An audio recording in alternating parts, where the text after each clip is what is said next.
जीवन दर्शन। बचपन में सुबह उठते ही हमारी आवाज़ें जो हमें आती थी सबसे पहले पेपर, दूध, ब्रेड, और हम सब दौड़ते थे। दौड़कर पेपर उठाकर लेके आते थे, देखते थे तुरंत ही पेपर को, स्कूल जाने की जल्दी, पेपर को पढ़ने की जल्दी, फिर जल्दी से पापा को देना। और फिर संडे को तो पेपर में इतना सब कुछ आता था कि देखने के लिए हम लोगों को, भाई बहनों में आपस में, नहीं पहले मैं इसके अलावा भी और बहुत सारी स्टोरी बुक्स वगैरह पढ़ने के लिए छुट्टियों में खास करके हमारे पास होती थी।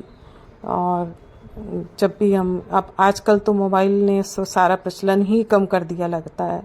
पेपर, न्यूज़पेपर खास करके कितना ज़रूरी है, बुक्स बच्चों के लिए कितनी ज़रूरी हैं, बच्चों के क्या बड़ों के लिए भी कितना ज़रूरी है। आजकल मुझे लगता है कि बहुत कम रह गया है घर में, सिर्फ कुछ बुज़ुर्ग ही पढ़ते नज़र आते हैं, उनके भी हाथों में मोबाइल ही अक्सर रहता है। वैसे तो बाकी टाइम तो न्यूज़पेपर पढ़ने का टाइम तो बहुत ही कम मिलता है। एक टाइम में जैसे पहले होता था कि डाकिया डाक लाता था, और आज की तारीख में डाकिया तो डाक ही नहीं लाते, बहुत कम, कभी रेयर, साल में कुछ अगर कुछ ज़रूरी होता है तो हमारे पास में कोई सरकारी डाक कोई आती होगी, वरना तो प्राइवेट तो कुरियर सब कुछ है ही।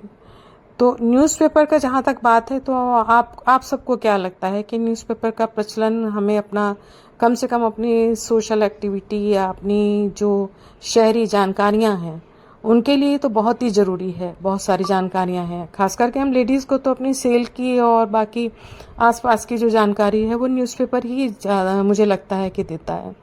इतना स्तर न्यूज़पेपर का नहीं गिनना चाहिए, मुझे लगता है न्यूज़पेपर भी अपनी जगह कायम जरूर रहना चाहिए। जीवन दर्शन में आज न्यूज़पेपर, पुराना न्यूज़पेपर